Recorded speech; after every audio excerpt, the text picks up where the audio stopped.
দেশের সামগ্রিক অর্থনৈতিক অবস্থা স্থিতিশীল আছে। রাজনীতি স্থিতিশীল থাকলে অর্থনীতির সামনে আরো ভালোভাবে চলবে বলে মন্তব্য করেন বাংলাদেশ ব্যাংকের governor doctor Ahsan H Mansur.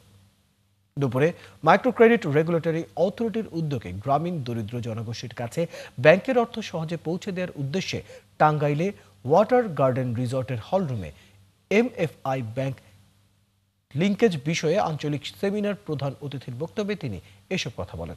অনুষ্ঠানে এমআর এর নির্বাহী vice chairman doctor Mohammad Helal উদ্দিনের সভাপতিত্বে আরও বক্তব্য রাখেন সোনালী ব্যাংকের ব্যবস্থাপনা পরিচালক শওকত আলী খান, ব্র্যাক ব্যাংকের অতিরিক্ত ব্যবস্থাপনা পরিচালক সৈয়দ আব্দুল মনিম সহ আরও অনেকে। তো আমাদের ভালো, আমরা আমাদের লয়াররা আমরা পাঠিয়েছি ব্যাংকের থেকে, বিভিন্ন ব্যাংক থেকে। তারা সাইফুজ্জামান এবং বেক্সিম গ্রুপের অ্যাসেটের যে উপর ক্লেমটা এস্টাবলিশ করার চেষ্টা করছে। যদি এটা সাকসেসফুলি হয় তাহলে হয়তো আমরা খুব দ্রুত কিছু পজিটিভ রেজাল্ট দেখতে পারবো ইংল্যান্ডের মাটিতে।